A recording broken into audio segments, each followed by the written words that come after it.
ഇല്ല. ഗിരിപ്രഭാഷണം 5-ാം അധ്യായത്തിന്റെ 2-ാമത്തെ ക്ലിപ്പിലേക്കാണ് നമ്മൾ വന്നിരിക്കുന്നത്. ഇന്ന് വചനം പഠിപ്പിക്കുന്നില്ല, വചനം ഉപദേശിക്കുന്നില്ല. റോമാലേഖനം 6-ാം അധ്യായത്തിന്റെ 16-ാമത്തെ വാക്യം വായിച്ചു, പെട്ടെന്ന് വായിച്ചു. 6:16. Hallelujah, hallelujah. 16. നിങ്ങൾ ദാസന്മാരായി അനുസരിക്കുവാൻ നിങ്ങളെ തന്നെ സമർപ്പിക്കുകയും നിങ്ങൾ അനുസരിച്ചു പോരുകയും ചെയ്യുന്നവന് ദാസന്മാരാകുന്നു എന്ന് അറിയുന്നില്ലയോ? ഒന്നിൽ മരണത്തിനായി പാപത്തിന്റെ ദാസന്മാർ, അല്ലെങ്കിൽ നീതിക്കായി അനുസരണത്തിന്റെ ദാസന്മാർ തന്നെ. എന്നാൽ നിങ്ങൾ പാപത്തിന്റെ ദാസന്മാർ ആയിരുന്നുവെങ്കിലും നിങ്ങളെ പഠിപ്പിച്ച ഉപദേശത്തെ ഹൃദയപൂർവം അനുസരിച്ച് പാപത്തിൽ നിന്ന് സ്വാതന്ത്ര്യം ലഭിച്ചു നീതിക്ക് ദാസന്മാരായി തീർന്നത് കൊണ്ട് ദൈവത്തിന് സ്തോത്രം. ഇപ്പൊ വായിച്ച വാക്യം ശ്രദ്ധിക്കണം, അത് വായിക്കാനാണ്. മറ്റു 2-3 വാക്യം കൂടി മുമ്പ് വായിക്കാൻ പറഞ്ഞത്. നിങ്ങൾ പാപത്തിന്റെ ദാസന്മാരായിരുന്നു. റോമയിലെ സഭ പാപം ചെയ്ത് പാപത്തിന്റെ ദാസന്മാരായിരുന്നു. പാപത്തിന്റെ ദാസന്മാരെന്ന് പറഞ്ഞ ഒരു നിർവചനം എങ്ങനെ കൊടുക്കാം? പിശാചിന്റെ ദാസന്മാരായിരുന്നു എന്ന്. എന്നാൽ നിങ്ങൾ എങ്ങനെ ഇപ്പോൾ ദൈവത്തിന്റെ ദാസന്മാരായി? പറഞ്ഞേ. പഠിപ്പിച്ച ഉപദേശ രൂപം ഹൃദയപൂർവം അനുസരിച്ച്. പാപത്ത് സ്വാതന്ത്ര്യം കിട്ടണമെങ്കിൽ അതിന് മുമ്പത്തെ പല സംഭവം നടക്കണം. പഠിപ്പിച്ച ഉപദേശ രൂപം ഹൃദയപൂർവം അനുസരിച്ച് പാപത്തിൽ സ്വാതന്ത്ര്യം പ്രാപിച്ച് നീതിക്ക് ദാസന്മാരായി. റോമാലേഖനം 6-ാം അധ്യായം എന്ന് പറഞ്ഞാൽ ഇന്ന് ഭൂമിയിൽ ആരും പ്രസംഗിക്കാത്ത അധ്യായമാണ്. ഇല്ലേന്ന് ചോദിച്ചാൽ പ്രസംഗിക്കുന്നുണ്ട്. അവിടെ ഇവിടെയൊക്കെ വല്ലവരുമൊക്കെ എന്നെ പോലെയുള്ള ചെറിയ ചെറിയ ദാസന്മാരൊക്കെ അവിടെ ഇവിടെ പ്രസംഗിക്കും. അതൊന്നും ആരും ശ്രദ്ധിക്കാറില്ല. നിന്റെ കഷ്ടത മാറ്റി, നിന്റെ സൈക്കിൾ മാറ്റി ബൈക്ക് തന്ന്, ബൈക്ക് മാറ്റി കാറ് തന്ന്, കാറ് മാറ്റി ഹെലികോപ്റ്റർ തന്ന്, ഹെലികോപ്റ്റർ മാറ്റി പ്ലെയിൻ തന്ന്, പ്ലെയിൻ മാറ്റിയിട്ട് പിന്നെ അടുത്തെന്താ കിട്ടാനുള്ളൂ? കപ്പൽ വരുന്നു. 100 പ്ലെയിനെ ഉൾക്കൊള്ളാൻ പറ്റുന്ന കപ്പൽ. ഇതൊക്കെ തന്നെ നടത്തുന്ന ദൈവം ഉണ്ടെന്ന് പ്രസംഗിക്കാനേ ഇന്നത്തെ പ്രാസംഗികന്മാരുള്ളൂ. അവരെയൊക്കെ ഞാൻ ഖണ്ഡനം ചെയ്ത് ദൂരെ കളയും. ഇവിടെ പ്രസംഗിക്കേണ്ട വേദമാകാം. നിങ്ങൾ പാപത്തിന്റെ ദാസന്മാരായിരുന്നു എങ്കിലും എന്റെ ഹൃദയം പിടച്ചു വികസിക്കുക. ആദാമ്യ പാപ നിമിത്തം സകല മനുഷ്യരും പാപത്തിന്റെ ദാസിമാരായി തീർന്നപ്പോൾ കർത്താവ് തന്റെ ശിഷ്യന്മാരെ തെരഞ്ഞെടുത്ത് ആ ശിഷ്യന്മാർ മുഖാന്തരം ജനത്തെ പഠിപ്പിച്ച്, നിങ്ങൾ പാപത്തിന്റെ ദാസന്മാരായിരുന്നെങ്കിലും നിങ്ങളെ പഠിപ്പിച്ച ഉപദേശ രൂപം ഹൃദയപൂർവ്വം അനുസരിച്ച് പാപത്തിന് സ്വാതന്ത്ര്യം പ്രാപിച്ച് നീതിക്ക് ദാസന്മാരായി. നിസ്സാര കാര്യമാണോ ഇത്? പുതുതായിട്ട് വന്നവർക്കൊന്നും ഇത് മനസ്സിലാകത്തില്ല. മനസ്സിലാവുന്നവർക്കായി സ്തോത്രം. ആദാമ്യ പാപ നിമിത്തം സകല മനുഷ്യരും പാപികളായി. പാപ നിമിത്തം മരണം നടന്നു. സ്വത്രം സകല മനുഷ്യരും മരിക്കത്തക്ക അവസ്ഥയിലേക്ക് വന്നു. റോമർ 8:11 വായിച്ചേ. ഇപ്പൊ പറഞ്ഞൊരു മറുപടിയാണ് 8:10. അത് പലർക്കും അറിയാത്ത വാക്യം. റോമർ 8:10. ക്രിസ്തു നിങ്ങളിൽ ഉണ്ടെങ്കിലും അതതിന്റെ കാര്യം. ശരീരം പാപം നിമിത്തം മരിക്കേണ്ടതെങ്കിലും ആത്മാവ് നീതി നിമിത്തം. അപ്പൊ ഏതൊരു മനുഷ്യനും മരിച്ചത് എന്താ കാര്യം? പാപം നിമിത്തം മരിക്കണം. പാപം ചെയ്യുന്ന ദേഹി മരിക്കും. ഓൾഡ് ടെസ്റ്റ്മെന്റിൽ വ്യക്തമായി പറയുന്നു. അങ്ങനെ മരിച്ച് നശിച്ച് നരകാഗ്നിയിലേക്ക് പോകേണ്ടുന്ന നമ്മളെ പഠിപ്പിച്ച ഉപദേശ രൂപം ഹൃദയപൂർവ്വം അനുസരിച്ച് പാപത്ത് സ്വാതന്ത്ര്യം പ്രാപിച്ച് നീതിക്ക് ദാസന്മാരായി തീരുവാനിടയായി. അതാണ് അപ്പോസ്തലന്മാരുടെ പ്രത്യേകത. അതാണ് പാപം ചെയ്തുകൊണ്ടിരുന്ന മനുഷ്യരെ ഉപദേശം പഠിപ്പിച്ച് അവരെ പാപത്തിൽ നടത്തിയെടുത്ത് അവരെ ദൈവത്തിന്റെ ദാസിമാരാക്കി തീർത്തു. അങ്ങനെയുള്ള പഠിപ്പിക്കൽ ഇന്ന് സഭകളിൽ കാണുന്നില്ല. അമേരിക്കയിലും ലണ്ടനിലും യാത്രയ്ക്ക് പോയിട്ട് തിരിച്ചു വന്നവര് അമേരിക്കൻ യാത്രയും ലണ്ടൻ യാത്രയുടെ വിവരണം നടത്തിക്കൊണ്ടിരിക്കുക. വിശ്വാസി എങ്ങനെ ഗുണം പിടിക്കുന്നത്? ഇനി റോമർ 16:17 വായിച്ച്.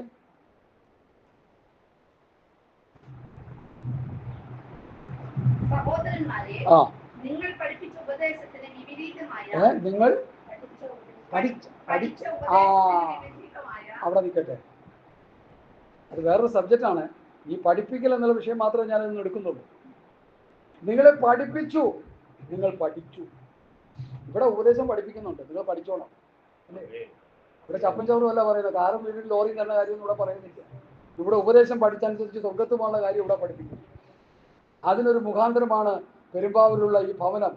അപ്പോസ്തലോസം പഠിപ്പിക്കുന്ന ഒരു ഹബ്ബാണിത്. അനേകർ കടന്നു വന്ന് ദൈവവചനം പഠിച്ച് മുൻപോട്ട് പോകാൻ നമ്മൾ പ്രാർത്ഥിച്ചോണം. വരും ദിവസങ്ങളിൽ നിങ്ങളെ ഉപദേശം പഠിപ്പിച്ചു, നിങ്ങളത് പഠിച്ചു. പഠിപ്പിക്കുന്നവൻ തൊണ്ട കീറി വെള്ളം കുടിച്ച് അവശനാകുകയല്ല ചെയ്യേണ്ടത്. ഉപദേശം പറയുമ്പോൾ ദൈവമക്കൾ അത് എഴുതിയിട്ടും കേട്ടും ഹൃദയത്തിൽ രേഖപ്പെടുത്തി ആ ഉപദേശത്തിനനുസരിച്ച് ജീവിച്ച് നിത്യത പ്രാപിക്കാൻ ഒരുങ്ങണമെന്ന് കർത്താവിന്റെ നാമത്തിൽ ഞാൻ നിങ്ങളെ പ്രബോധിപ്പിക്കുന്നു.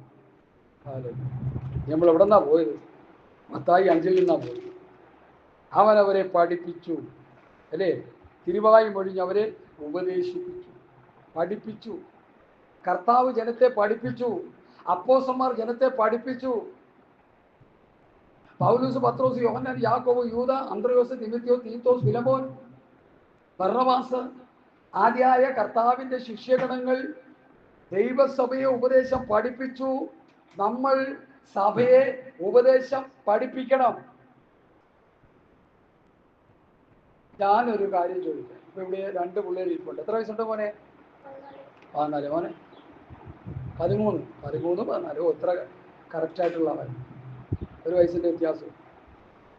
ഇവര് മുമ്പ് 4 വയസ്സുണ്ടായിരുന്നപ്പോൾ കാര്യങ്ങളാണ് ഇവരിപ്പോൾ ചെയ്തുകൊണ്ടിരിക്കുന്നത്. ഞങ്ങളുടെ 4.5 വയസ്സുകാരൻ അവിടെ കൊണ്ട് ഇരുത്തിയ ദൈവമേ, അവിടെ ഇരുന്ന് എന്തെല്ലാം കുരുത്തക്കേട് ഒപ്പിക്കുക. അവിടെ ഇരുന്ന് വേണമെങ്കിൽ മൂത്രം വരെ ഓടിക്കുക. കാരണം അവൻ്റെ ശൈശവാവസ്ഥയാണ്. എന്നാൽ അവൻ പഠിപ്പിച്ച് 14കാരനായപ്പോൾ പുള്ളി അവിടെ ഇരുന്ന് മൂത്രം ഒഴിക്കാൻ തെറ്റു. കാരണം എന്താ? മെച്യൂരിറ്റിയായി വളർന്നു. ദൈവമക്കളെ, ദൈവവചനം പഠിച്ചനുസരിച്ച് ജീവിച്ച് ആത്മീകമായ നല്ല നിലവാരമുള്ള ദൈവമക്കളായി തീരാനാ കർത്താവ് നമ്മളെക്കുറിച്ച് ആഗ്രഹിക്കുന്നത്. നട്ടപ്പോഴും ഒരു കൊട്ട, ബാക്കി പറ, പറിച്ചപ്പോഴും ഒരു കൊട്ടായിട്ടിരിക്കാനല്ല.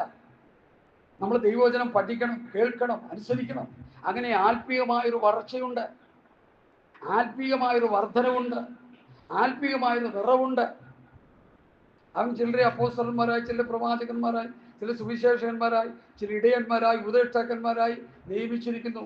അത് നാം എല്ലാവരും വിശ്വാസത്തിലും ദൈവപുത്രനെ കുറിച്ചുള്ള പരിജ്ഞാനത്തിലുള്ള ഐക്യതയും തികഞ്ഞ പുരുഷത്വവും ക്രിസ്തുവിന്റെ സമ്പ്രദായ പ്രായത്തിന്റെ അളവും പ്രാപിക്കുവോളം വിശുദ്ധന്മാരുടെ യഥാസ്ഥാനത്തുള്ള ശുശ്രൂഷയുടെ വേലയ്ക്കും ക്രിസ്തുവിന്റെ ശരീരത്തിന്റെ ആത്മീയ വർധനവിനും ആകുന്നു. അങ്ങനെ നാം ഇനി മനുഷ്യന്റെ ചതിയാലും ഉപായത്താലും തെറ്റിച്ച് കളയുന്ന തന്ത്രങ്ങളിൽ കുടുങ്ങിപ്പോകാൻ തക്കവണ്ണം ഉപദേശത്തിന്റെ ഓരോ കാറ്റിനാൽ അലഞ്ഞുരുളുന്ന ശിശുക്കളായിരിക്കാതെ സ്നേഹത്തിൽ സത്യം സംസാരിച്ചുകൊണ്ട് ക്രിസ്തു എന്ന തലയോളം സകലത്തിലും വളരുവാനിടയാകും. ശകലത്തിലല്ല, സകലത്തിലും. യേശുക്രിസ്തു ഈ ഭൂമിയിൽ വന്ന ഒരു കുഞ്ഞുഭാവിയായും മറിയയുടെ ഉദരത്തിൽ പരിശുദ്ധാത്മാവിനാൽ ഉത്പാദിതമായി ജനിച്ച് മാതാപിതാക്കൾക്ക് കീഴ്പ്പെട്ടിരുന്ന് അനുസരിച്ച് അവൻ വളർന്ന് സ്വർഗീയ പിതാവിൻ്റെ ഇഷ്ടം ചെയ്ത് പിതാവിൻ്റെ കൽപ്പനകളെല്ലാം അനുസരിച്ച് രണ്ട് അനുസരണമുണ്ട് കേട്ടോ. മാതാപിതാക്കൾക്കും കീഴ്പ്പെട്ടില്ല. ആരാ പുസ്തകം പഠിപ്പിക്കും? പിന്നെ അയച്ചതാരാ? പിതാവാ. ആ പിതാവിന് കീഴ്പ്പെട്ടില്ല. ഇന്നിപ്പോൾ മാതാപിതാക്കൾക്ക് കീഴ്പ്പെടുന്ന കുഞ്ഞുങ്ങൾ കുറവാണ്. എൻ്റെ മുമ്പിലിരിക്കുന്ന 2 കുഞ്ഞുങ്ങളോട് പറയാം, നിങ്ങൾ മാതാപിതാക്കളെ അനുസരിച്ച് ജീവിക്കും. എഫേസ്യ ലേഖനം 6-ാം അധ്യായത്തിൻ്റെ എഫേസ്യർ 6-ന്റെ 1 വായിച്ച്, ആരെങ്കിലും ഒന്ന് വായിച്ച് ഇടപെടേന്ന് വായിച്ച്. എഫേസ്യർ 6-ന്റെ 1. മക്കളെ, നിങ്ങളുടെ അമ്മയപ്പന്മാരെ കർത്താവിൽ അനുസരിക്കുവിൻ. അത് ന്യായമല്ലോ. നിനക്ക് നന്മ ഉണ്ടാകുവാനും നീ ഭൂമിയിൽ ദീർഘായുസോടിരിക്കുവാനും നിന്റെ അപ്പനെയും അമ്മയെയും ബഹുമാനിക്കുക എന്നത് വാഗ്ദത്തത്തോടുകൂടിയ ആദ്യ കൽപ്പനയാകുന്നു. പേരെന്താ? ശ്രീഹരി. നല്ല പേരാക്കിയ. പക്ഷെ അപ്പനെ അമ്മയെ അനുസരിച്ചു. അവർ പറയുന്നതിനെ ധിക്കരിച്ചു പോയാൽ ഒരു ഗുണവും കാണത്തില്ല. അങ്ങനെയുള്ള കുട്ടികളാണ് ഇന്ന് ഈ കുട്ടികൾക്ക് വേണ്ടിയുള്ള പ്രത്യേക സെല്ല് കിടപ്പുണ്ടല്ലോ, അവിടെ കുറിച്ചിട്ടേക്കണം 10-16 വയസ്സുള്ളത്. പഠിക്കണം, നന്നായി പഠിക്കണം. പഠിച്ച് നല്ലൊരു ഭാവി നേടണം. പഠിച്ച് നല്ലൊരു ഡിഗ്രി ഇല്ലാത്തവൻ ആർക്കും വേണ്ട. എന്ന് സത്യം പറഞ്ഞ ഒരു മാളിൽ കയറി ബില്ലടിക്കണമെങ്കിൽ പോലും കമ്പ്യൂട്ടർ നോളജ് വേണം, അല്ലെങ്കിൽ പറയും പോയി വല്ല പണി നോക്കാൻ പറയും. അതുകൊണ്ട് ദൈവമക്കളെ, കുഞ്ഞുങ്ങളോട് ഞാൻ പറയുന്നു, ഈ ഫോണിൽ കൂടി അനേകർ കേൾക്കുന്നുണ്ട്. സ്തോത്രം. മാതാപിതാക്കൾക്ക് കീഴ്പ്പെട്ടിരിക്കണം. വേറൊരു കാര്യമുണ്ട്, മാതാപിതാക്കൾ പത്യോപദേശത്തിലും ബാലശിക്ഷയിലും അവരെ വളർത്തണം. ചുമ്മാ ഇരുന്നാൽ പോലെ അങ്ങ് പറന്നു വന്നോളൊന്നുമില്ല, പഠിപ്പിച്ചു കൊടുക്കണം അവരെ. എടാ ആ ആ സ്തോത്രം ആ അതുകൊണ്ടൊന്നും ഒരു ഗുണമില്ല. മാതാപിതാക്കൾക്ക് കീഴ്പ്പെട്ടിരുന്ന് അവരെ അനുസരിച്ച് ദൈവഭയത്തിലും ദൈവവചനം കേട്ടനുസരിച്ചും മാതാപിതാക്കൾക്കും കർത്താവിനും പ്രസാദമുള്ള കുഞ്ഞുങ്ങളായി വളർന്നു വരുന്നവരാണ് അവിടെ കുടുംബങ്ങൾക്കും തലമുറകൾക്കും അല്ലെങ്കിൽ ലോകത്തിന് തന്നെ അനുഗ്രഹിക്കപ്പെട്ട അവസ്ഥകളായി ഒരുങ്ങുന്നത്. ഹല്ലേലൂയ. ഞാൻ പറഞ്ഞ് ഒത്തിരി അവിടെ അങ്ങോട്ട് പോവുകയാണ്. അതുകൊണ്ട് പഠിപ്പിക്കുക എന്നുള്ളത് ലേണിംഗ്. സ്വത്രം. ഒരു ഡ്രൈവറെ തന്നെ എടുക്കാം. ഡബിൾ ക്ലച്ച് ഡബിൾ ബ്രേക്കുള്ള വണ്ടിയാണ് സാധാരണ ഗുരുജിമാർ പിടിക്കുന്നത്. അപ്പുറത്ത് ആരോ ഒന്നും അറിഞ്ഞാത്ത കയറി പിടിക്കുക. അപ്പം നമ്മൾ നോക്കുമ്പോൾ നമ്മുടെ ചാക്കോച്ചെറുക്കൻ വണ്ടി ഓടിച്ചു പോയി, എവിടെ? അപ്പുറത്ത് ഗുരു ഇരിപ്പുണ്ട്. സ്വത്രം. എന്നാൽ ഗുരുവിനെ എപ്പോഴും അവിടെ വെച്ചുകൊണ്ടിരിക്കുമോ പുള്ളി മിടുക്കനാണെങ്കിൽ? ഇങ്ങനെ ഏറ്റവും കൂടിയ ഒരു 6 മാസം, എൻ്റെ കണക്കനുസരിച്ച് 6 മാസം. എന്നിട്ടും റിവേഴ്സ് എടുക്കാൻ എനിക്കിപ്പോഴും അറിയില്ല എന്നുള്ളതും ഖേദകരമായിട്ട് പറയട്ടെ. കാരണം അതെന്തോ എനിക്കറിയില്ല, ഞാൻ പ്രാർത്ഥിച്ചുകൊണ്ടിരിക്കാൻ. ഈ ദൈവമക്കളെ, നമ്മൾ പഠിച്ച് സാറിനെ വെച്ചുകൊണ്ട് അതെല്ലായിടത്തും ഓടിക്കാൻ പറ്റുമോ? പഠിച്ചിട്ട് സർട്ടിഫിക്കറ്റ് ഒക്കെ മേടിച്ച് എക്സ്പെർട്ടായി കഴിഞ്ഞാൽ ഡ്രൈവറെ പറഞ്ഞ് വീട്ടിൽ വിട്ടിട്ട് നമ്മൾ വണ്ടി എടുത്ത് ഓടിച്ചു പോകും. അതാണ് പഠിപ്പിക്കൽ കൊണ്ടുള്ള ഗുണം. പഠിക്കൽ കൊണ്ടുള്ള ഗുണം, പഠിപ്പിക്കൽ കൊണ്ടുള്ള ഗുണം. സത്യവേദ പുസ്തകം പഠിപ്പിച്ചാൽ, സത്യവേദ പുസ്തകം പഠിച്ചാൽ ഒരു നല്ല മനുഷ്യനായിട്ട് ഈ ഭൂമി ജീവിക്കാൻ പറ്റും. ഏരിയാവ് പോകുമ്പോൾ ഒരു വിധവയായ ഒരു സ്ത്രീയും ഭർത്താവും കൂടി പറഞ്ഞു, ഇതല്ല കുഞ്ഞുങ്ങളില്ലാത്ത അല്ലേ മച്ചിയായ ഒരു ഭർത്താവും കൂടി പറഞ്ഞു, ഈ പോകുന്ന മനുഷ്യൻ എന്താ പറഞ്ഞ പുസ്തകത്തിൽ എഴുതിയിരിക്കുന്നത്, ഒരു ദൈവ മനുഷ്യനെന്ന്, ഒരു ദൈവപുരുഷനെന്ന് കാണും. അങ്ങനെയാണെങ്കിൽ എന്ത് വേണം? അയാളെ ഇവിടെ താമസിപ്പിക്കുക, റൂം ഉണ്ടാക്കി കൊടുത്ത് താമസിപ്പിക്കുക. താമസിച്ചാലോ? കുഞ്ഞുങ്ങളില്ലായിരിക്കും നമുക്ക് അദ്ദേഹം വന്ന് പ്രാർത്ഥിച്ചാൽ ഒരു കുഞ്ഞ് ലഭിക്കും. അതുപോലെ അവർ ചെയ്തു. ആ മനുഷ്യനെ താമസിപ്പിച്ചു. ഞാൻ നിങ്ങൾക്ക് എന്ത് ചെയ്യണം?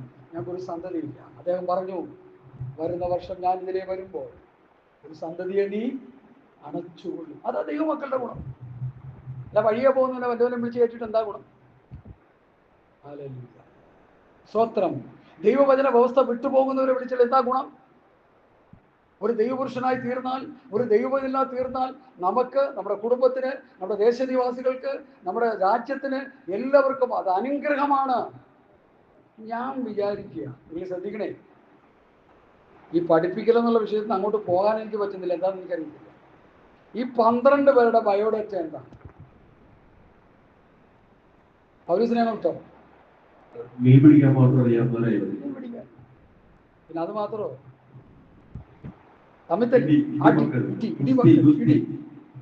മീൻ പിടിക്കുക, ഇടിമക്കൾ, എന്തെല്ലാം കുരുത്തക്കേട് ഉണ്ടാക്കാൻ പറ്റും അതെല്ലാം ഉണ്ടാക്കുന്നവരാണ്. നരേശ് ഭർത്താവ് പത്രോസേനി എൻ്റെ പിന്നാലെ വരിക, മത്തായി എൻ്റെ പിന്നാലെ വരിക. ഓരോരുത്തരെയും പേരെടുത്ത്, യാക്കോബ്, യൂദ പേരെടുത്ത് വിളിച്ച് കൂടെ കൊണ്ടു നടന്ന് ഒരു ഗുണമില്ലാത്ത ഈത്തുങ്ങളെ പഠിപ്പിച്ച് അവസാനം കർത്താവ് പറഞ്ഞ്, എന്നോട് കേട്ട പിതാവിൻ്റെ വാഗ്ദത്തത്തിനുണ്ട് നിങ്ങൾ കാത്തിരിക്കണം.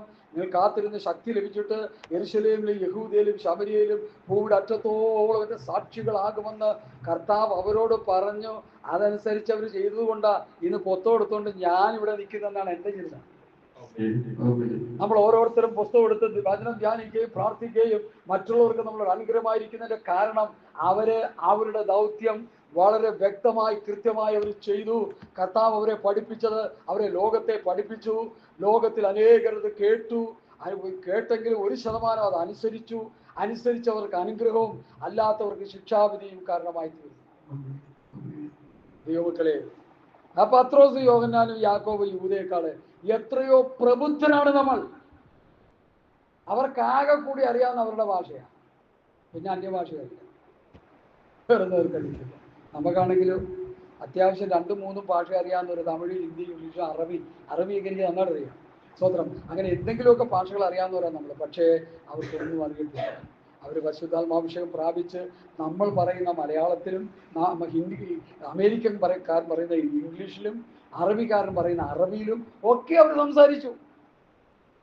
അമേരിക്കയിൽ നിന്നൊരു ലേഡി വന്നു ഒരു മീറ്റിംഗ് എടുത്ത്. ഇന്നല്ല, വർഷങ്ങൾക്ക് മുമ്പുള്ള കാര്യമാണ്. ഇന്നത്തെ പോക്കോരൊക്കെ എനിക്കറിയത്തില്ല, എനിക്ക് സ്വന്തം. അന്ന് വന്നപ്പോൾ ഒരു മദാമ വന്നിട്ട് നല്ല ശുദ്ധമായ മലയാളത്തിൽ ദൂത് പറഞ്ഞു. അവിടെ ഇരിക്കുന്ന ആൾക്കാരെല്ലാം ഞെട്ടിപ്പോയി. ഇതെങ്ങനെ സംഭവിച്ചു? അതെ, ദൈവത്തിൻ്റെ ആത്മാവിനാൽ സംഭവിച്ചു. അതുകൊണ്ട് പ്രിയമുള്ളവരെ, നമ്മുടെ വിദ്യാഭ്യാസവും നമ്മുടെ ധനവും നമ്മുടെ മാനവും നമ്മുടെ കുടുംബ മഹിമയും ഒന്നും ദൈവവചനം ശുശ്രൂഷിക്കാനോ ഒരു ദൈവമക്കളായി ജീവിക്കാനോ അതൊന്നും ഒരു മാനദണ്ഡമല്ല. നമ്മൾ ഈ വചനം അനുസരിച്ച് അങ്ങോട്ട് ജീവിച്ചാൽ മതി, കർത്താവിനെ പ്രസാദിപ്പിച്ചാൽ മതി, കർത്താവിൻ്റെ ഇഷ്ടം ചെയ്താൽ മതി.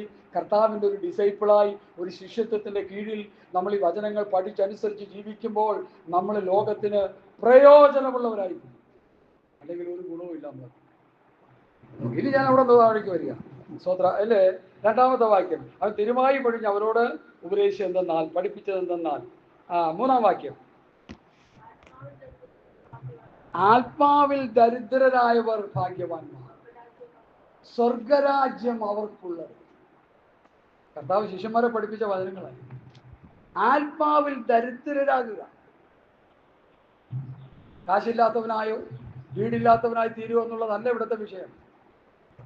ആത്മാവിലൊരു ദാരിദ്ര്യം, ആത്മീകമായ ഒരു ആഗ്രഹം, ആത്മീകമായി പ്രാപിക്കണം, എനിക്ക് ലഭിക്കണം, എനിക്ക് കിട്ടണം, എനിക്ക് കർത്താവിൽ നിന്ന് പ്രാപിക്കണം, എനിക്ക് കർത്താവിൽ നിന്ന് പ്രാപിക്കണം, എനിക്ക് ആത്മീക ദാരിദ്ര്യം മാറി ഒരു ആത്മീക സമ്പന്നതയിലേക്ക് എനിക്ക് വരണമെന്ന് എപ്പോഴും ഒരു ആത്മീക ദാഹവും ഒരു ദാരിദ്ര്യവും നമുക്ക് ദൈവത്തോടുണ്ടോ ദൈവമക്കളെ? ഇപ്പൊ ഞാൻ വിചാരിക്കുന്നു എനിക്കെന്തൊക്കെ ഇച്ചിരി അറിയാം. ഞാൻ ദൈവസേന ഇരുന്ന് പ്രാർത്ഥിക്കുമ്പോൾ ഇങ്ങനെയാ പറയാം, ഞാനൊരു പൊട്ടനാണ്, എനിക്കൊന്നും അറിയത്തില്ല.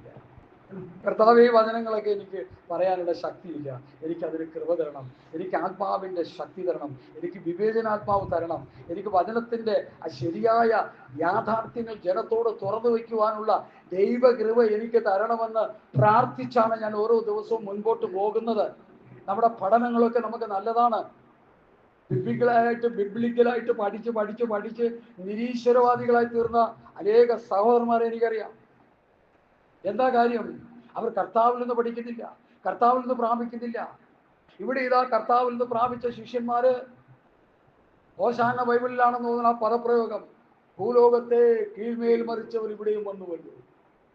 എന്താ സഹോദര, ഭൂലോകത്തെ കീഴ്മേൽ മറിച്ച ഒരൊറ്റ ഭാഷ മാത്രം അറിയാവുന്ന പത്രോസ്, ഗലീലക്കടലിന്റെ ആഴം നീളം വീതി മാത്രം അറിയാവുന്ന പത്രോസും ശിഷ്യന്മാരും ഈ ലോകത്തെ കീഴ്മേൽ മറിച്ചു എന്ന് സ്വത്രം വചനത്തിൽ എഴുതി വെച്ചിരിക്കുമ്പോൾ എന്താണ് അതിന്റെ പിന്നിലുള്ള ഛേദോ വികാരമെന്ന് നമ്മളൊന്ന് മനസ്സിലാക്കിയിട്ടുണ്ടോ? എന്തുകൊണ്ടങ്ങനെ സംഭവിച്ചു എന്ന് നമ്മൾ മനസ്സിലാക്കിയിട്ടുണ്ടോ? ഹല്ലേലൂയ. പൗലോസ് പറഞ്ഞു, ഞാനൊരു ചാവിള്ളയാണ്, ഞാനാകുന്നത് കൃപയാൽ. എടുത്ത് വായിക്കാം 1 കൊരിന്ത്യർ 5-ാം അധ്യായം. എപ്പോഴും വായിക്കുന്ന ഭാഗങ്ങൾ, അതൊക്കെ ഇടയ്ക്കിടയ്ക്ക് വായിച്ചു പോകുന്നതും പഠിച്ചു പോകുന്നതും വളരെ നല്ലതാണെന്നാണ് എൻ്റെ ചിന്ത. ഞാനതുകൊണ്ട് അതങ്ങനെ പറയാറുണ്ട്. 1 കൊരിന്ത്യർ 15-ാം അധ്യായത്തിൻ്റെ 6 മുതൽ വായിച്ചാട്ടെ. 6 മുതൽ വായിച്ചാട്ടെ. Hallelujah, hallelujah. 1 കൊരിന്ത്യർ 15-ാം അധ്യായത്തിൻ്റെ 6 മുതൽ. നല്ല അനന്തരം അവൻ 500-ലധികം സഹോദരന്മാർക്ക് ഒരുമിച്ച് പ്രത്യക്ഷനായി. അവർ മിക്കപേരും ഇന്ന് വരെ ജീവനോടിരിക്കുന്നു, ചിലരോ നിദ്ര പ്രാപിച്ചിരിക്കുന്നു. അനന്തരം അവൻ യാക്കോബിനും പിന്നെ അപ്പോസ്തലന്മാർക്കും എല്ലാവർക്കും പ്രത്യക്ഷനായി. എല്ലാവർക്കും ഒടുവിൽ അകാലപ്രജ പോലെയുള്ള എനിക്കും പ്രത്യക്ഷനായി. അകാലപ്രജ, അതിന്റെ KJV ട്രാൻസ്ലേഷൻ ഇംഗ്ലീഷിൽ പഠിക്കുമ്പോൾ born out of due time, അതായത് പ്രസവത്തിന്റെ സമയം തികയുന്നതിന് മുൻപ് പ്രസവിച്ചു വീണ ഒരു മാംസ കഷ്ണം, ജീവനില്ല, ചത്തുപോയി. താൻ തന്നെ താഴ്ത്തുകയാണ്. ഞാനൊരു മാംസപിണ്ഡമാണ്, മാസം തികയുന്നതിന് മുമ്പ് പ്രസവിച്ചു വീണ ഒരു മാംസ കഷ്ണമാണ്, എനിക്ക് ജീവനില്ല, ഒന്നുമില്ല, ചാവില്ല. കറക്റ്റ് പദം ചാവില്ല എന്നാ. ചാവില്ല എന്തിനുമല്ല, അതിനെ അപ്പനും അമ്മയും ബന്ധക്കാരും വേദനയോട് കൊണ്ട് കുടിച്ചു മൂടും. അയ്യോ, എൻ്റെ കുഞ്ഞ് മരിച്ചുപോയല്ലോ. ആ ഒരവസ്ഥയിൽ ഒരു ഗുണവും നിറവും മണവും ഇല്ലാതിരുന്ന ഞാനായിരുന്നു. അകാല പ്രജ പോലെയുള്ള എനിക്കും പ്രത്യക്ഷനായി. ഒത്തിരി പേർക്ക് പ്രത്യക്ഷനായ കൂട്ടത്തിൽ സർവശക്തനായ ദൈവം ദമസ്കോസിന്റെ പടിവാതിക്കൽ വെച്ച് ന്യായപ്രമാണത്തിന്റെ അതിപ്രസര നിമിത്തം അധികാരപത്രവും വാങ്ങി പുതിയ നിയമസഭയിലെ വിശ്വാസികളെ പീഡിപ്പിച്ചുകൊണ്ടിരുന്ന എനിക്ക് അവൻ പ്രത്യക്ഷനായി. ഓ എന്റെ ദൈവമേ, എനിക്ക് അതിനെക്കുറിച്ച് പറയാൻ എനിക്ക് വേറെ പറയാൻ വാക്കുകളില്ല. എനിക്ക് പ്രത്യക്ഷനായി. ഇനി അടുത്ത വാക്യം വായിച്ചാൽ, ഞാൻ അപ്പോസ്തലന്മാരിൽ ഏറ്റവും ചെറിയവനല്ലോ. ദൈവസഭയെ ഉപദ്രവിച്ചതിനാൽ പേരിനും ഞാൻ യോഗ്യനല്ല. എങ്കിലും ഞാനാകുന്നത് ദൈവകൃപയാലാകുന്നു. എന്നോടുള്ള അവന്റെ കൃപ വ്യർത്ഥമായതുമല്ല. അവരെല്ലാവരെക്കാളും ഞാൻ അത്യന്തം അധ്വാനിച്ചു. അടുത്ത, എന്നാൽ ഞാനല്ല, എന്നോട് കൂടിയുള്ള ദൈവകൃപയത്രേ. ഞാനാകട്ടെ, ഞാനല്ല അധ്വാനിച്ചത്, എന്നോടുള്ള ദൈവകൃപയാണ്. ഞാനല്ല പ്രസംഗിച്ചത്, എന്നിലൂടെ പരിശുദ്ധാത്മാവാണ്. ഞാനല്ല പ്രവർത്തിച്ചത്, ദൈവത്തിലെ പരിശുദ്ധാത്മാവാണ് എന്നോട് ഇടപെട്ടത്. ദൈവമക്കളെ, ഒരു കാര്യം നമ്മൾ മനസ്സിലാക്കണം. നമ്മളെ കൊണ്ടൊന്നും ചെയ്യുവാൻ കഴിയില്ല എന്ന് നമ്മൾ ഏൽപ്പിച്ചു കൊടുക്കുമ്പോഴാണ് ദൈവം നമ്മളിലൂടെ ചെയ്യുന്നതെന്നാണ് റോമാലേഖനം 15-ാം അധ്യായത്തിന്റെ 18-ാം വാക്യം. ആ വാക്യം ഒന്ന് വായിച്ചു. അത് പൗലോസ് സ്വന്തമായിട്ട് പറയുക. ആ വാക്യം തന്റെ ലേഖനത്തിൽ താൻ പറയുക. റോമർ 15-18 തങ്ക ലിപിയിൽ എഴുതിയിടേണ്ട വാക്യം. എല്ലാവരും ഭവനത്തിൽ ആ വാക്യം എഴുതിയിട്ട 15-18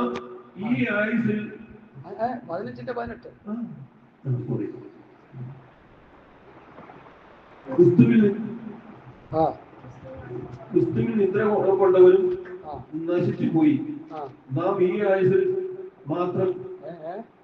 റോമർ 15-18 വാക്യം തെറ്റിച്ചാൽ ഞാൻ വിടത്തില്ല. കാരണം എനിക്ക് കാണാതെ അറിയാതെ.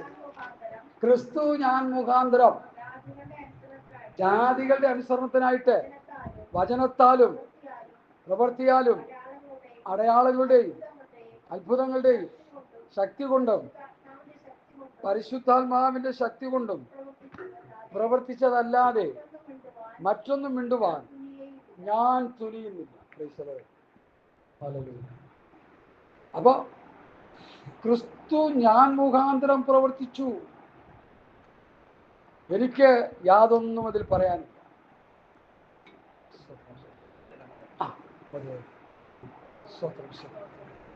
ക്രിസ്തു ഞാൻ മുഖാന്തരം പ്രവർത്തിച്ചു. എന്താ അതിന്റെ ആദ്യത്തെ ഭാഗം വായിച്ചേ. ക്രിസ്തു ഞാൻ മുഖാന്തരം ജാതികളുടെ അനുസരണത്തിനായിട്ട് വചനത്താലും പ്രവൃത്തിയാലും അടയാളങ്ങളുടെയും അത്ഭുതങ്ങളുടെയും ശക്തി കൊണ്ടും പരിശുദ്ധാത്മാവിന്റെ ശക്തി കൊണ്ടും പ്രവർത്തിച്ചതല്ലാതെ മറ്റൊന്നും മിണ്ടുവാൻ ഞാൻ തുനിയുന്നില്ല. പൗലോസിന് മറ്റൊന്നും മിണ്ടാനില്ല. അപ്പൊ അതിന്റെ അർത്ഥം എന്താണെന്ന് പറയുന്നത് പറഞ്ഞു. കൃപയാലെന്ന് മാത്രമല്ല, തന്നിലൂടെ ദൈവം പ്രവർത്തിക്കണം. ബാബു സഹോദരനിലൂടെ ദൈവത്തിന്റെ ആത്മാവ് പ്രവർത്തിക്കണം. ബാബു സഹോദരനിലൂടെ ദൈവത്തിന്റെ ആത്മാവിന്റെ വചനങ്ങൾ വെളിപ്പെട്ട് വരണം. ബാബു സഹോദരൻ അവിടെ സൈലന്റ് ആണ്. ചില ഇംഗ്ലീഷ് അക്ഷരങ്ങളിൽ വാക്കുകളിൽ ആദ്യത്തെ അക്ഷരം സൈലന്റ് ആയി. ഉദാഹരണം, സങ്കീർത്തനത്തിന്റെ ആദ്യത്തെ അക്ഷരം എന്താ? പി എന്ന് വെച്ച് ചേർത്ത് വായിക്കുമോ?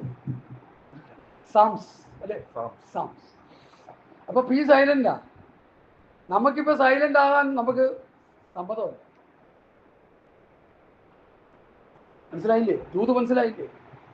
എനിക്കും നിങ്ങൾക്കും സൈലന്റ് ആകാൻ മനസ്സില്ല. നമുക്ക് ചിലത് ചെയ്യണം, നമുക്ക് ചില പരിപാടികൾ ഒപ്പിക്കണം, നമുക്ക് ചിലത് ചെയ്യണം. അതാണ് ഇപ്പൊ ഈ കൺവെൻഷൻ നടത്തുമ്പോൾ പന്തലിന് വേണ്ടി 15 ലക്ഷമെങ്കിൽ 18 ലക്ഷം രൂപ കണക്ക് വരുന്നത്. അതുകൊണ്ടാണ് സ്വന്തം കയറി ചെയ്യുമ്പോൾ എന്ത് പറ്റും? അവനവൻ്റെ കീശ തീർപ്പിക്കാൻ നോക്കും. എല്ലാ കാര്യത്തിലും അതുപോലെ. പന്തല്, ഫുഡ്, പിന്നെ സ്റ്റേജ് ഡെക്കറേഷൻ, ഇതെല്ലാം കഴിയുമ്പോൾ ഈ കൗൺസിലുള്ളവരും ഇതിൻ്റെ ഭാരവാഹികളുടെ എല്ലാം കീശ വീർക്കും. മീറ്റിംഗ് എല്ലാം ഭംഗിയായിട്ട് നടക്കും. ഒരു ഗുണനിലവാരമില്ലാത്ത അനുഭവത്തിലേക്ക് ജനം അധപ്പതിച്ചു പോവുകയാണ്. പ്രിയമുള്ളവരെ, വേദന കൊണ്ട് ഞാൻ പറയുക, പൗലോസ് പറയുന്നു, ക്രിസ്തു ഞാൻ മുഖാന്തരം. ഞാനതിന് സാധാരണ പറയാറുള്ളത്, ഒരു സ്ക്രൂ ഡ്രൈവറെ, ഈ സ്ക്രൂ ഡ്രൈവർ വെച്ച് ഞാൻ ഇവിടെയുള്ള ഒരു സ്ക്രൂവിനെ തിരിക്കുക, ഇങ്ങനെ തിരിക്കുക. ഇതിൽ ഏറ്റവും പ്രധാന ക്യാരക്ടർ ആരാ? പറഞ്ഞു, നിങ്ങൾ പറഞ്ഞു, ക്രിസ്തു പറഞ്ഞു. സ്ക്രൂ ഡ്രൈവർ ഞാൻ തിരിച്ചുകൊണ്ടിരിക്കുക ഇങ്ങനെ. ഇതിൽ ഏറ്റവും പ്രധാന വ്യക്തി ആരാ? ഈ സ്ക്രൂ ഡ്രൈവർ അല്ല, ഇവിടെയുള്ള സ്ക്രൂ അല്ല, പിന്നെ ആരാ? തിരിക്കുന്ന. നമ്മുടെ മാൻ പവർ വെച്ചാൽ ഇത് ചെയ്യുന്നേ. ഈ സ്ക്രൂ ഡ്രൈവർ ഡെഡാ, ഈ സ്ക്രൂവും ഡെഡാ, അതിലൊരു ഹോളുണ്ട്. പക്ഷെ എൻ്റെ പവർ കൊണ്ട് ഇത് തിരിച്ചു നിൽക്കേച്ച്, അതുപോലെ എന്നിലൂടെ ദൈവാത്മാവിന്റെ പ്രവൃത്തി വെളിപ്പെടുക ചെയ്യുന്നത്. 15-18 എല്ലാ പെന്തക്കോസ് പാസ്റ്റർമാരും പ്രസിഡന്റുമാരും സെക്രട്ടറിമാരും എല്ലാ കൗൺസിൽ അംഗങ്ങളും ഈ വാക്യം ഫ്ലക്സിൽ അടിച്ച് അവരവരുടെ വീട്ടിൽ കൊണ്ടുവന്ന് തൂക്കണം. നിന്റെ ശക്തി കൊണ്ടും ബുദ്ധി കൊണ്ടും നിന്റെ പഠിപ്പ് കൊണ്ടും നിന്റെ ഡോക്ടർ കൊണ്ടും നിന്റെ റവറന്റ് പട്ടം കൊണ്ടും നിന്റെ യാതൊരു കഴിവ് കൊണ്ടും ഒരു ചുക്കും നടക്കത്തില്ലെന്ന് മനസ്സിലാക്കി ദൈവകൃപയിൽ താണിരുന്ന് ദൈവകൃപ പ്രാപിച്ച് ആത്മശക്തി പ്രാപിച്ച് കർത്താവിൽ നിന്ന് പ്രാപിച്ച് വേണം കർത്താവിന്റെ മഹത്വമുള്ള വേല ചെയ്യാൻ. Hallelujah, hallelujah. ഇതൊക്കെ വലിയ പ്രയോഗങ്ങളാണ്. നിങ്ങൾക്കൊരു പക്ഷേ വേണ്ട രീതിയിൽ മനസ്സിലാകുന്നില്ല. ഇത് മനസ്സിലാകുന്ന മഹാന്മാരുണ്ട്. അവർ മനസ്സിലാക്കി സ്തോത്രം ചെയ്താൽ അവർക്ക് കൊള്ളാം, അല്ലെങ്കിൽ അവരും ഗുണമില്ലാത്തവരായിരിക്കും. അല്ലേ? എത്ര വർഷമായി നമ്മൾ സുവിശേഷം പ്രസംഗിക്കുന്നു? ഇപ്പോൾ 2000 വർഷം. ഈ 2000 വർഷം കൊണ്ട് സുവിശേഷം പ്രസംഗിച്ച് ഈ സുവിശേഷത്തിൽ ഒരു വ്യത്യാസം വന്നു ആർക്കെങ്കിലും പറയാമോ? പറയാമോ? ഈ സുവിശേഷം മറ്റൊരു സുവിശേഷമാണ്. ഇതിന്റെ പിന്നിൽ മറ്റൊരാത്മാവായി ഇവർ പ്രസംഗിക്കുന്നത് മറ്റൊരു ക്രിസ്തുവിനെയായി. യഥാർത്ഥ സുവിശേഷം തടയപ്പെട്ടിരിക്കുന്നു. ഹല്ലേലൂയ. യഥാർത്ഥ സുവിശേഷത്തിന്റെ യാഥാർത്ഥ്യങ്ങൾ ജനത്തിന് കിട്ടാതെ ജനം നശിച്ചുകൊണ്ടിരിക്കുന്നു. ഇവരിയ്ക്കുന്നതുകൊണ്ടൊക്കെ എനിക്ക് പറയാൻ ഒത്തിരി പേടിയുണ്ടെങ്കിലും ഞാനങ്ങ് പറയുക. സുവിശേഷം വിറ്റ് തിന്നുകൊണ്ടിരിക്കുന്നു, സുവിശേഷം വിറ്റ് കൊള്ളയടിച്ചുകൊണ്ടിരിക്കുന്നു, സുവിശേഷം വിറ്റ് ലാഭം കൊയ്തുകൊണ്ടിരിക്കുന്നു.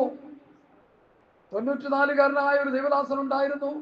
ഞങ്ങൾ അദ്ദേഹത്തിൻ്റെ കൂടെ കുറച്ച് നാളുണ്ടായിരുന്നു, വർഷങ്ങൾ.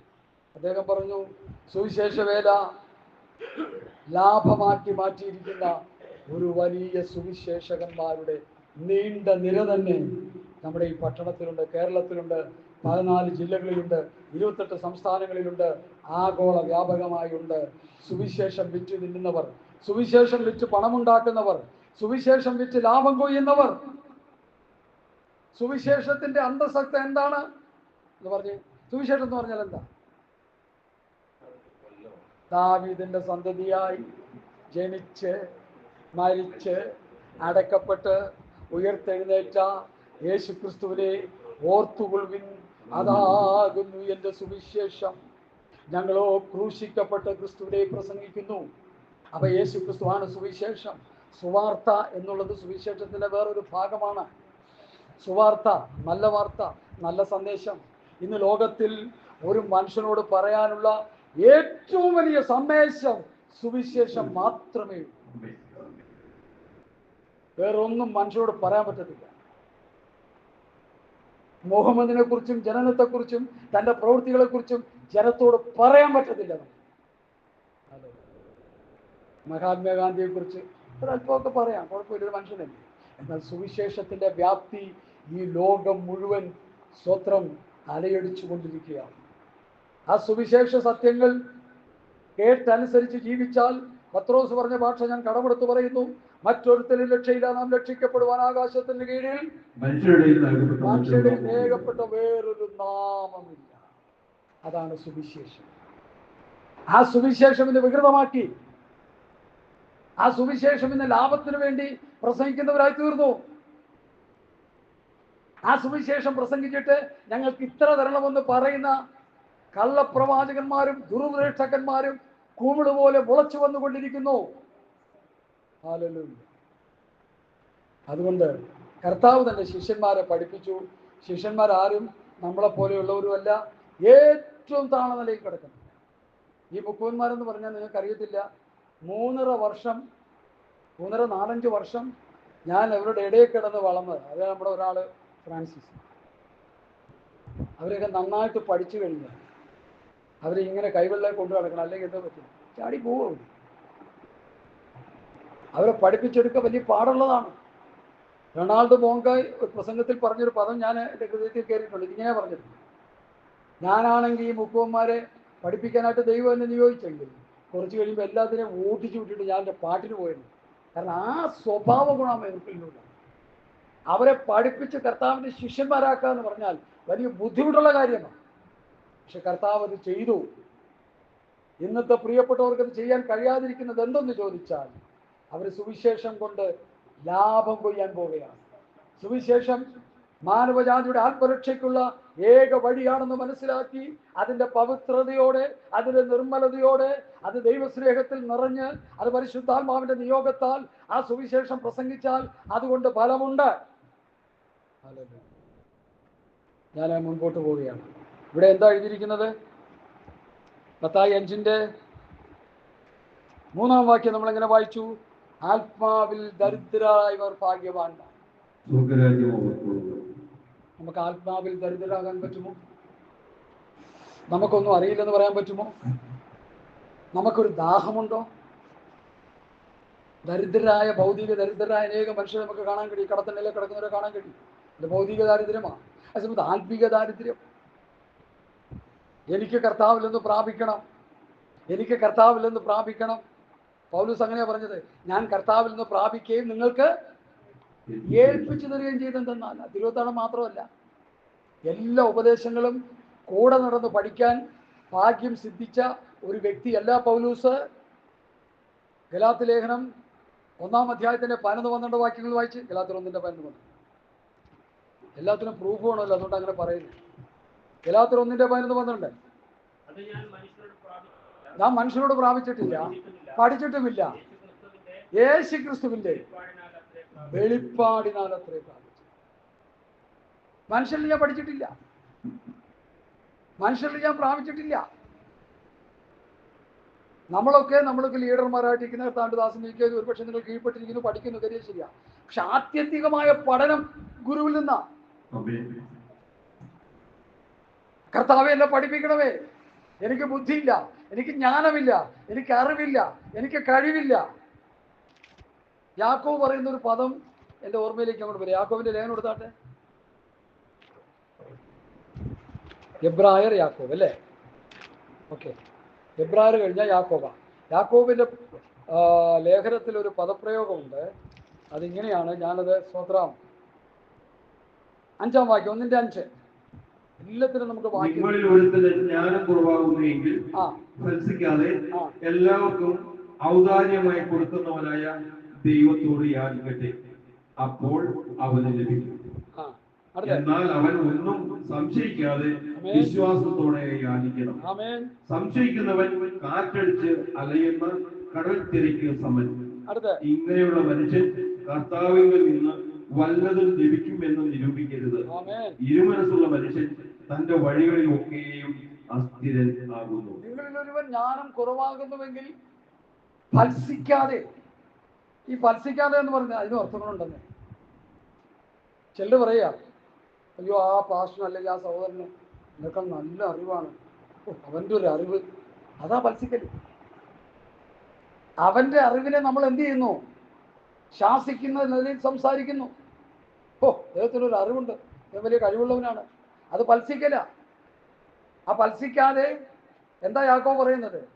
എല്ലാവർക്കും ഔദാര്യമായി കൊടുക്കുന്ന ദൈവത്തോട് അവൻ യാചിക്കട്ടെ. ഞാൻ പറഞ്ഞതിന്റെ താല്പര്യം, ആത്മാവിൽ ദരിദ്രരായവർ ഭാഗ്യവാന്മാർ. കർത്താവേ, ആത്മാവിൽ ഒരു ദാരിദ്ര്യം എനിക്ക് തരണമേ. കർത്താവിൽ നിന്ന് പ്രാപിക്കുവാൻ, കർത്താവിൽ നിന്ന് പഠിക്കുവാൻ, കർത്താവിൻ്റെ ആത്മാവിൽ കാര്യങ്ങളെ ഗ്രഹിക്കുവാൻ എനിക്കൊരു ദാഹം, എനിക്കൊരു വാഞ്ച എനിക്ക് തരണം. റെയിൽവേ സ്റ്റേഷനുടെ അടുക്കൽ ഭിക്ഷക്കാരി, എയർപോർട്ടിന്റെ കുറെ ദൂരെയായിട്ട് ഭിക്ഷക്കാരി, അത് കുറെ സ്റ്റാൻഡേർഡ് കൂടിയ ഭിക്ഷക്കാരി. അവരവിടെ വെറുതെ ഇരുന്നാലൊന്നും കിട്ടത്തില്ല. അവരവിടെ ഇരുന്നുകൊണ്ട് എന്താ പറയും ബാബു സാറേ? സാറേ വല്ലതൊക്കെ തരണേ, സാറേ വല്ലതൊക്കെ തരണേ, അമ്മച്ചി പോകുമ്പോൾ അമ്മച്ചി വല്ലതൊക്കെ തരണേ, ഒരു പെങ്ങള് പോകുമ്പോൾ പെങ്ങളെ വല്ലതും തരണേ, ആ മോനെ വല്ലതും തരണേ. യാചിക്കുക അവർ യാചിക്കുന്നവരുടെ അന്നത്തിന് വേണ്ടിയാണ്. എല്ലാവരും അങ്ങനെയല്ല. അവർ യാചിക്കുമ്പോൾ എന്ത് ചെയ്യും? അവർ കൊടുക്കും. നല്ല സോട്ടും കൂട്ടോട്ടും ബീഫ് കേസും പിടിച്ചോണ്ട് പോകുന്ന ഒരാളാ ആഴ്ച കഴിയുമ്പോൾ എന്ത് കൊടുക്കും? 10-50 രൂപയ്ക്ക് എടുത്ത് കൊടുക്കും. ഒരു ദിവസം ഞാൻ തോന്നുന്നു വരാപ്പുഴ മാർക്കറ്റിൻ്റെ മുമ്പിൽ ഒരു സഹോദരൻ നിൽപ്പുണ്ട്, ചടഞ്ഞു കുത്തി ഇങ്ങനെ ഇരിക്കുക. എനിക്ക് കണ്ടപ്പോൾ തോന്നി, ഒരു ഊണ് കഴിക്കാൻ പോലും വകയില്ലാത്തവനാണ്, എൻ്റെ ഒരു കാര്യമില്ല. പെട്ടെന്നൊരു 50 രൂപ എടുത്ത് ഞാൻ ചോദിച്ചു, ഈ ചേട്ടാ ഇരുന്നോട്ടെ തരും. പുള്ളി ഇങ്ങനെ അന്തം പറ്റും, ഇരുന്നോട്ട് ചേട്ടാ, ഞാൻ എൻ്റെ പാർട്ടി സ്വത്രം. അങ്ങനെ യാചിക്കാതെ പോലും നമ്മൾ ചിലപ്പോൾ കൊടുക്കും. നമ്മുടെ അവസ്ഥ മനസ്സിലാക്കി കൊടുക്കുന്ന അത് ആത്മാവിൽ ഗ്രഹിച്ച് നമ്മൾ ചെയ്യുന്നുണ്ട്. ആരും കൊടുക്കില്ല. അപ്പം നമ്മളിവിടെ ഈ ഭൗതികം യാചിക്കുന്നതും ഈ ദൈവകൃപ യാചിക്കുന്നതും തമ്മിൽ വ്യത്യാസമുണ്ട്. ഇവിടുത്തെ യാചന എന്ന് പറഞ്ഞാൽ ഹൃദയം തകർന്ന് പ്രാർത്ഥിക്കുന്നു. എനിക്ക് പ്രാർത്ഥിക്കാൻ അറിയത്തില്ല, പ്രാർത്ഥിച്ചോ ദൈവത്തോട്.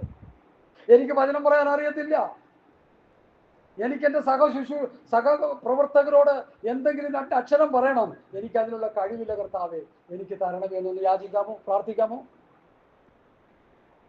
മറ്റുള്ളവരോട് എങ്ങനെ സംസാരിക്കണമെന്ന് എനിക്കറിയത്തില്ല. ഹല്ലേലൂയ. മറ്റുള്ളവർക്ക് എന്തെങ്കിലും കൊടുക്കാൻ എൻ്റെ കയ്യിലില്ല, അതുകൊണ്ട് എനിക്ക് തരണമേ കർത്താവേ എന്ന് പറഞ്ഞാൽ നിന്റെ കയ്യിൽ ഏൽപ്പിക്കും മറ്റുള്ളവർ കൊടുക്കുവാൻ.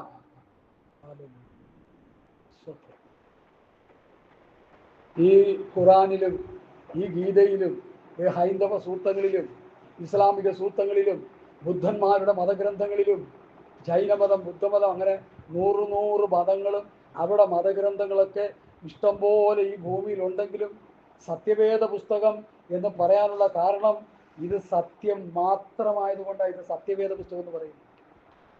സത്യവേദ പുസ്തകം ഇത് സത്യമാണ്, അതുകൊണ്ടാണ് സത്യമെന്ന് പറയുന്നത്.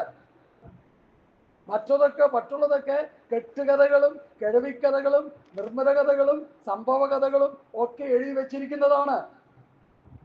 കുറേയൊക്കെ മനുഷ്യന് നല്ല കാര്യങ്ങൾ അതിലുണ്ടെന്ന് പറഞ്ഞാലും സത്യവേദ പുസ്തകം പറയുന്നത് പോലെയല്ല മറ്റുള്ള പുസ്തകങ്ങൾ പറയുന്നത്. സത്യവേദ പുസ്തകം പറയുന്നത് സത്യം മാത്രമാണ് പറയുന്നത്. സത്യദൈവത്തെ വെളിപ്പെടുത്തുന്നതാണ് വിശുദ്ധ വേദപുസ്തകം. അതുകൊണ്ടാണ് വേദപുസ്തകം വായിക്കണമെന്ന് പറയുന്നത്, അതുകൊണ്ടാണ് വേദപുസ്തകം പഠിക്കണമെന്ന് പറയുന്നത്. ഹല്ലേലൂയ. കർത്താവിൻ്റെ ശിഷ്യന്മാര് കർത്താവിൻ്റെ അടുക്കൽ വന്നപ്പോൾ കർത്താവ് അവരെ പഠിപ്പിച്ചിട്ടുള്ള ആദ്യത്തെ വാക്കാണ് നമ്മൾ കേട്ടത്, ആത്മാവിൽ ദരിദ്രരായവർ ഭാഗ്യവാന്മാർ. എൻ്റെ മുൻപിലിരിക്കുന്ന വാത്സല്യ ദൈവമക്കളെ, നിങ്ങൾ ആത്മാവിലൊരു ദാരിദ്ര്യം നിങ്ങൾ അനുഭവിക്കുന്നുണ്ട്. ആത്മാവിൽ നിങ്ങളൊന്നും അറിയാത്തവരാണെന്നൊരു ചിന്ത നമുക്ക് ദൈവസന്നിധിയിലുണ്ടോ? എനിക്ക് ആത്മീയമായിട്ടൊന്നും പ്രാപിക്കാൻ കഴിയുന്നില്ല, കർത്താവെ എന്നെ പഠിപ്പിക്കണമേ, എന്നെ ഗ്രഹിപ്പിക്കണമേ, എനിക്ക് അങ്ങയുടെ വചനത്തിന്റെ സത്യങ്ങളെ കാണുവാൻ കൃപ തരണമേ. ദാവീദ് അങ്ങനെ പറഞ്ഞ ചരിത്രങ്ങളൊക്കെ പുസ്തകത്തിലുണ്ട് പഴയ നിയമത്തിൽ. അവസാനം പഠിച്ച് കാര്യം മനസ്സിലായിക്കെ പറഞ്ഞു, 1000 പൊൻവെള്ളി നാണയത്തെക്കാൾ നിന്റെ വായിൽ നിന്നുള്ള ന്യായപ്രമാണം എനിക്ക് ഉത്തമ. കാരണം എന്താ? സംഭവം പുള്ളിക്ക് പിടികിട്ടി. ആദ്യമൊന്നും പിടികിട്ടിയില്ല. സോളമന്റെ ജ്ഞാനത്തെക്കുറിച്ച് എല്ലാവരും വായിച്ചു പഠിക്കണം. സദൃശവാക്യങ്ങൾ വായിച്ചു പഠിക്കും. കഴിഞ്ഞ ആഴ്ച ഞാൻ വായിച്ചിട്ട് ഞാൻ എവിടെ ഇരുന്ന് ഞെട്ടി തിരിഞ്ഞുപോയി. കാരണം ദൈവം അവന് കൊടുത്ത ജ്ഞാനത്തിൽ നിന്ന് എഴുതിയതാ, ജഡത്തിൽ നിന്നും എടുത്തല്ലത്. ദൈവത്തിന്റെ ആത്മാവിൽ ദൈവം അവനെ കൊണ്ട് എഴുതിപ്പിച്ച വചനങ്ങളാണ് സദൃശവാക്യങ്ങൾ. സദൃശവാക്യങ്ങൾ വായിച്ചു പഠിക്കുമ്പോൾ ഏത് പോഷനും ജ്ഞാനിയെപ്പോലെ ആകുവാനിടയായിത്തീരും. അതുകൊണ്ട് എന്നെ കേൾക്കുന്ന പ്രിയപ്പെട്ടവരെ, കർത്താവിൽ നിന്ന് പഠിച്ച ശിഷ്യന്മാരെ പോലെ നമ്മളും ആകണം. അതിനെന്ത് വേണം? ആത്മാവിലൊരു ദാരിദ്ര്യം നമുക്ക് വേണം. നമ്മുടെ അറിവുകൾ പരിമിതമാണ്. ഞാൻ ചോദിക്കട്ടെ, പൗലൂസിനുള്ള അറിവിനെ പോലെ ലോകത്തിൽ ആർക്കറിവുണ്ട്? പൗലൂസിനെ പോലെ ഒരു ഉന്നത സ്ഥാനം വഹിച്ച വേദപുസ്തകത്തിലെ പുതിയ നിയമത്തിലെ ഒരു കഥാപാത്രം വേറെ ആരുണ്ട്? ആ മനുഷ്യനാ പറഞ്ഞത്, ഞാൻ ആകുന്നത് കൃപയാണ്. ഹല്ലേലൂയ. ഞാൻ എല്ലാവരെക്കാളും കൂടുതൽ അധ്വാനിച്ചു, ഞാനല്ല, എന്നോട് കൂടിയുള്ള അവൻ്റെ കൃപയത്ര, ദൈവകൃപയത്ര. അതുകൊണ്ട് നിങ്ങൾ ഒരു ആത്മീക ദാരിദ്ര്യം ഈ ദിവസങ്ങളിൽ നമുക്കുണ്ടാകണം. ഞാൻ ആത്മാവിൽ എനിക്ക് വളരാൻ കഴിയുന്നില്ല, എന്നെ ആത്മീയമായി വളർത്തണം. തിരുവചന സത്യങ്ങളെ ഗ്രഹിപ്പാൻ എനിക്ക് കൃപ തരണം. കർത്താവ് ശിഷ്യന്മാരോട് പറഞ്ഞൊരു പദപ്രയോഗം എൻ്റെ ഓർമ്മയിൽ വരികയായി. എന്താ പറഞ്ഞു കർത്താവ്? സ്വർഗരാജ്യത്തിന്റെ മർമ്മങ്ങളെ ഗ്രഹിപ്പാൻ നിങ്ങൾക്ക് വരം ലഭിക്കണം. ആ വരവില്ലെങ്കിൽ നമുക്ക് വരം ചോദിച്ചു വാങ്ങിക്കണം. ഭൂതശാന്തി, രോഗശാന്തി, അത്ഭുതങ്ങളൊന്നും നടത്തിയില്ലേലും എൻ്റെ പക്ഷം, എൻ്റെ ഹൃദയത്തിലുള്ള ഭാഷ ഞാൻ തുറന്നു പറയുന്നു. ഈ വചനം ഗ്രഹിക്കാനുള്ള ഒരു ദൈവകൃപയെങ്കിലും, ഒരു കൃപയെങ്കിലും ദൈവശരീരത്തിൽ നമ്മൾ പ്രാർത്ഥിച്ച് പ്രാപിച്ചെടുക്കണം. നമ്മുടെ ആത്മരക്ഷയ്ക്ക് വേണ്ടി കർത്താവും അപ്പോസ്തലന്മാരും വിശുദ്ധ പ്രവാചകന്മാരും തന്നിരിക്കുന്ന തിരുവെഴുത്തുകളെ വായിച്ച് പഠിച്ച് അതനുസരിച്ച് ജീവിക്കുവാനുള്ള ദൈവകൃപയ്ക്ക് വേണ്ടി നമ്മൾ യാചിക്കണം ദൈവത്തോട്. ആത്മാവിൽ ദരിദ്രരാകുക. ഓ ഹല്ലേലൂയ. ഞാനിങ്ങനെ ചിന്തിക്കും പലപ്പോഴും, ഈ ബിബ്ലിക്കലായിട്ട് ബുദ്ധി കൊണ്ട് പഠിക്കുന്ന കുറേ പാസ്റ്റർമാരുണ്ട് ഈ ലോകത്ത്. ഞങ്ങളുടെ ഒരു ഡീനുണ്ടായിരുന്നു, അദ്ദേഹം പറഞ്ഞു, ഇങ്ങനെ തുറന്ന് പറഞ്ഞിട്ടുണ്ട്, നിങ്ങൾ ബൈബിൾ കോളേജിൽ വന്നിട്ട് BTH ഡിഗ്രി ഒക്കെ പഠിക്കുന്ന നല്ല കാര്യമാണ്. ഇതൊന്നും കൊണ്ട് നിങ്ങൾ സുവിശേഷ വരെ ചെയ്യുമെന്ന് നിങ്ങൾ ആരും ചിന്തിക്കരുത്.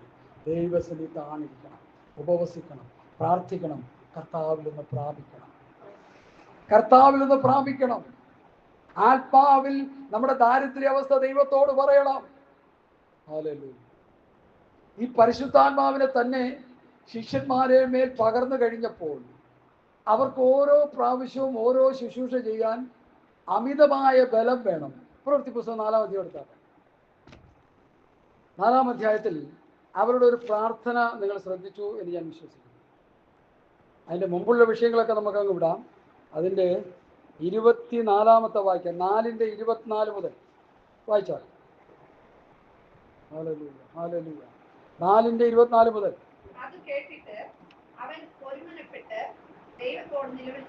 അവനെന്നാണോ അവർ എന്നാണോ? കുട്ടികളെഴുതി.